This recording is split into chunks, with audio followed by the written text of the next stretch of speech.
കഥ ഗുരുദക്ഷിണ. ഷെരീഫ് ഇബ്രാഹിം. ആദ്യമായിട്ടാണ് കളക്ട്രേറ്റ് കാണുന്നത്. ഒരിക്കലും വരില്ലെന്ന് കരുതിയതാണ്. എന്തു ചെയ്യാനാണ്? കാര്യം നടക്കണമെങ്കിൽ ചെന്നല്ലേ പറ്റൂ.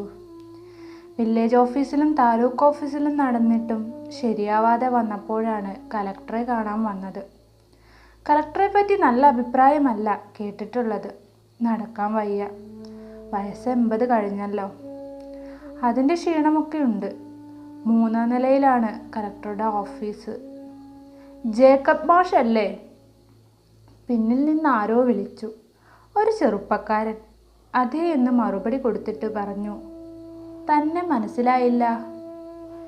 ഞാൻ മാഷുടെ ഒരു സ്റ്റുഡൻ്റാണ്. എൻ്റെ പേര് സലീം. കാട്ടൂർ ഹൈസ്കൂളിനടുത്ത് റേഷൻ കട നടത്തിയിരുന്ന ഇസ്മായിൽ എന്നയാളുടെ മകൻ. പ്രിയപ്പെട്ട വിദ്യാർത്ഥി സുഹൃത്തുക്കളെ, നമ്മളെല്ലാവരും വ്യത്യസ്തമായ കഴിവുകൾ കൊണ്ട് അനുഗ്രഹീതരാണ്. എന്നാൽ നമ്മൾ മനുഷ്യർ പലപ്പോഴും മറ്റു മനുഷ്യരെ, സമപ്രായക്കാരെ, കൂട്ടുകാരെ എല്ലാം അവരുടെ ജോലിയുടെയും അതുപോലെ തന്നെ അവർ നേടിക്കൊണ്ടിരിക്കുന്ന സമ്പാദ്യത്തിൻ്റെയും ഒക്കെ അടിസ്ഥാനത്തിൽ അറിഞ്ഞുകൊണ്ടോ അറിയാതെയോ നാം അവർക്ക് വില നിശ്ചയിക്കാറുണ്ട്. എന്നാൽ ഇന്ന് ഞാൻ സംസാരിക്കാൻ ഉദ്ദേശിക്കുന്നത് ജോലിയുടെ മഹത്വത്തെക്കുറിച്ചാണ്. അതിനായി ഞാൻ ചെറിയ ഒരു കഥ നിങ്ങളുമായി പങ്കുവെക്കാം. പണ്ട് റഷ്യയിൽ ഒരു യുവാവുണ്ടായിരുന്നു.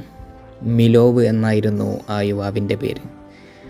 ആടുകളെ മേയ്ക്കുന്ന ജോലിയായിരുന്നു മിലോവിന്.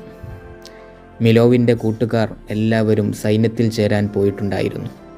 പക്ഷേ എന്നിട്ടും മിലോവ് ആടുകൾക്കൊപ്പം കഴിഞ്ഞു. മകൻ ടി പത്മനാഭൻ. ഏറെ നേരത്തെ മൗനത്തിന് ശേഷം ഭാര്യ വീണ്ടും ചോദിച്ചു, നിങ്ങൾ അവനെ കണ്ടില്ലേ? വീട്ടിലെത്തിയ ശേഷം ഒന്നിലധികം തവണ ഭാര്യ ഈ ചോദ്യം അയാളോട് ചോദിച്ചു കഴിഞ്ഞിരിക്കുന്നു. അപ്പോഴൊക്കെ അയാൾ മകനെ കണ്ട വിവരം അവരോട് പറയുകയും ചെയ്തിരുന്നു. ഇനി ഞാൻ എന്താണ് പറയേണ്ടത്? അയാൾ വിചാരിച്ചു. അല്ലെങ്കിൽ എന്തുതന്നെ പറഞ്ഞാലാണ്? കേൾക്കുമോ? കേട്ടാൽ തന്നെ മനസ്സിൽ പതിയുമോ? അയാൾ സങ്കടത്തോടെ തലയാട്ടി. വയ്യ. മകന്റെ ഭാര്യയുടെ അനുജത്തിയുടെ കല്യാണത്തിൽ പങ്കുകൊള്ളാൻ അകലെയുള്ള തീർത്ഥാടന നഗരിയിലെ ക്ഷേത്രത്തിൽ പോയ അയാൾ ഒരു പകൽ മുഴുവൻ നീണ്ടുനിന്ന യാത്രയ്ക്ക് ശേഷം തിരിച്ചെത്തിയതായിരുന്നു. അയാൾ അവരുടെ ക്ഷീണിച്ച കൈകൾ സ്വന്തം കൈയിലെടുത്ത് തലോടിക്കൊണ്ടിരുന്നു. പേശികളുടെ ശക്തിയൊക്കെ തീർത്തും വേർപെട്ട് ഞരമ്പുകൾ അവിടെവിടെ പൊന്തി നിന്ന കൈകൾ ദുർബലമായിരുന്നു.